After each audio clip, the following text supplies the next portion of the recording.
Are the students do they need to ask for permission from the from the body if they want to take OJT jobs? If they want to take what type of job? Sorry? Yeah, part-time. Under The part-time jobs. OJT. While they're studying, You need to On ask job permission. training. do they need to ask permission? They do not. Thank you. Question? Mr. Ruby, the question? Any other questions? James? James. Hi, just one simple question. Is there an age limit to the applicants who are interested take this program? Yes, that is also a really good question. There is an age limit. So we normally look for students to be a minimum of 20 years old up to a maximum of 54 years old. So how long will it take for a person to complete the program? How long will it take to complete the program? Sorry, I can't hear you. How long will it take to complete the program? The program is 40 weeks. 14 weeks. And then after 40. 40 weeks, and then after that, that person is qualified to look for a job in Canada as well. So once they complete the continuing care assistant program, they then become qualified. They complete the program and take the examination. They're then qualified to work as a continuing care assistant. Once they've qualified and got their certificate, they then must work as a continuing care assistant in Nova Scotia and secure a job in Nova Scotia to be a continuing care assistant. They can then do that for a minimum of 2 years. Then once they do that, and as part of their work for 2 years, they can submit the application for permanent residency. After working as a CCA for 2 years, they can look to move to different provinces and pursue different careers if they wish to do so.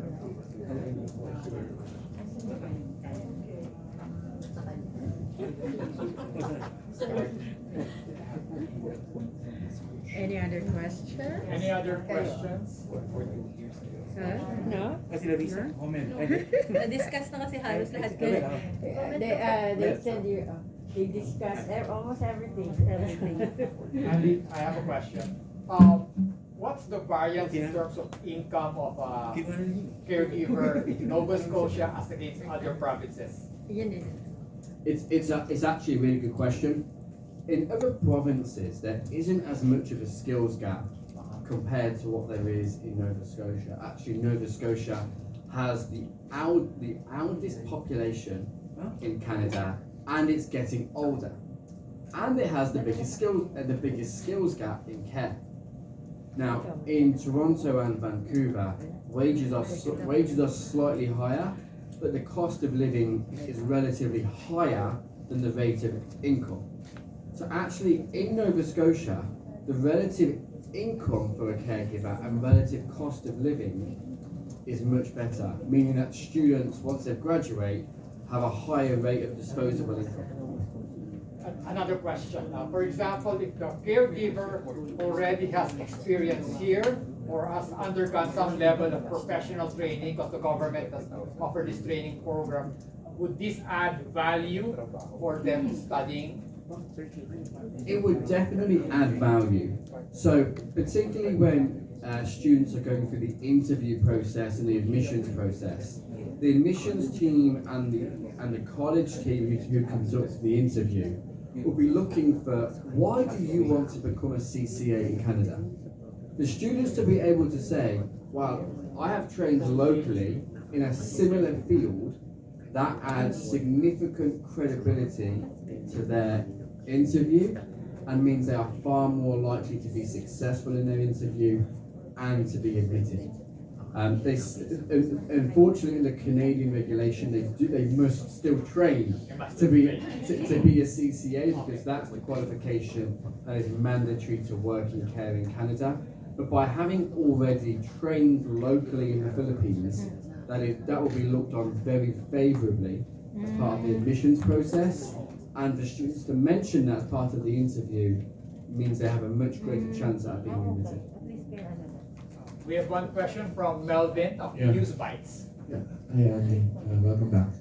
Well, anyway, What happens if the student at the end of the program wouldn't or cannot find any job? Very good question. We believe it is significantly unlikely that students will not find a job. I think I mentioned briefly that we are that confident that we can help students secure a job. If they do not, we will put our money where our mouth is and give the students a full tuition fee refund. So basically, they would have trained with us for free. Now, we do not provide courses for free. So we are not in the business of having to refund students, but our level of confidence is that high in ensuring that students can get a job. We are happy to say that until the end of this year, we will help students secure a job, and if they don't secure a job, we will give them a full tuition fee refund. What about if the student would not finish or say abruptly stop attending the program and chooses to The student defaults. something like that? Yeah, if a student stops attending, if a student is not engaging with the program, of course we can't guarantee them a job if they don't wish to engage in the program. Critically, to get a job as a CCA, you need to be qualified as a continuing care assistant. If a student, at the college level, we will do everything we can to make sure students are engaged, students are participating, and are active in the student community in the college to make sure that they feel part of one unit. But students will have a responsibility to engage and be part of the program.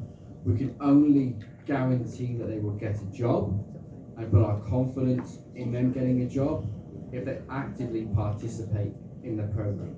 And that really should be about their willingness also to want to be a CCA. Really, this route is incredibly unique. It is incredibly unique because although there are often schemes that help provide routes and visa streams the students to stay back after training, what is really attractive and unique about this route is the route to PR afterwards. So students train with us to become a CCA. We then help secure them employment. If we can't secure them employment until the end of this year, we'll give them a full tuition fee back because we're that confident. Students then get their work permit, begin working. As soon as they've got their work permit, they submit their application for permanent residency. That takes 18 to 24 months. Then they can remain in Canada. That is what's really attractive about this scheme. Yeah, I'd like to ask about your track record on how many participants or students have you sort of helped get a job, and if there are Filipinos who were a part of that, students who were able to get their work in Canada. Sure, it's a good question. Now, the first intake for this program is in September. Because this is a very new program, not just for us, but it's a very new program in Nova Scotia. So unfortunately, I can't give a direct answer to that question because there is no answer to that question yet. I think one thing that I can say is, as a business, Oxford International supports 50,000 students a year through our programs. So we are a very experienced provider of high quality education to students in the UK, USA, and Canada. And we always look to provide students with opportunities to get a fantastic education that fundamentally helps them go on to secure opportunities and employment afterwards. And I think this opportunity is one of the most unique that we've ever had in our experience in education, because fundamentally it is there to fill a skills gap, and that skills gap, is, as you've seen from some of the articles I shared in the presentation, is relatively urgent, and the local government are taking urgent needs and action through this program to help encourage students from across the world, and in particular the Philippines, to help come and address that skills gap. So unfortunately I can't directly answer that question because there's no data currently available, but hopefully I'll give you as much information as I have available. Okay, last question from me. How's the weather in Nova Scotia? You know, the only thing I have when about Canada is snow. So does the sun come out in Nova Scotia? It believe it or not, the sun definitely still comes out. Probably not as much as here in the Philippines, but what you definitely will get is snow. I don't think you get as much snow here in the Philippines. Do you ever get snow here? No. We don't get snow here, exactly. It is a different climate. It is a different climate. It will not be as warm, but the sun still shines in Halifax. We have a question again from teacher Angel. Hi, just a follow-up question since I know that this program is already, this is the first time that you're going to have this program. So just want to ask if you have partnership with the government regarding to that, because we have TESDA was already giving certification for caregiving programs and giving this opportunity already for students to go to other countries to become a caregiver. So do you have this partnership with TESDA, OWA, and Department of Labor and Employment, since after this program, these students will technically become your employees as well of the country they're representing. So may I ask if you have these kinds of affiliations with the government today? I think it's a very good question, and it's definitely something that we've already been talking about between ourselves this morning. This is our first major launch for this program in the Philippines, and because the program is so new, and this is our first launch in the Philippines, we're really keen to build exposure and awareness, and one of the things that we are thinking about is how we build partnerships. So although that currently isn't in existence, it is something we are keen to build upon. Okay, we have a question from Larissa. Sorry. I'm just curious. Is there an instance? Oh, sorry. Okay. Sorry. My question would be: is there an instance that you recommend a student to a particular employer, or do you have affiliate employers that you could suggest to your students? Very good question. So as part of the program, students go on to work placements. So we don't let the students, we don't say to the students, go and find your own placement. We provide the placement as part of the course. And that's part of our local employer engagement. So we have people who engage with employers locally. And part of that is about helping support and source the placements for the program, but there's also what the career support team will do in helping students secure jobs once they've graduated from the program. We don't let students graduate and go off by themselves. We provide wraparound support, making sure that we provide the placement for them and we help secure them employment. As I said, the current gap is 2,000 caregivers, and unless it is significantly addressed, it is only going to continue increasing. Actually, in a lot of sectors are competitive for jobs. Right now, in this sector, the employers are crying out for qualified care assistants. So actually, we firmly believe that the power is in the hands of the qualified student and a qualified continuing care assistant. And they're more likely to be offered quite a lot of interviews and offers because of the level of demand for them rather than the other way around. We have a question from this table, phone-in question.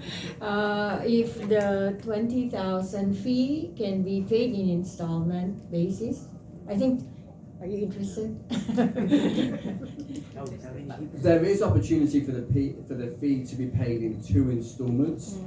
So that's normally before a student will be given their visa letter, and then the second installment is due before the beginning of the second semester. That is an opportunity to help support the tuition costs. They will sell their lands.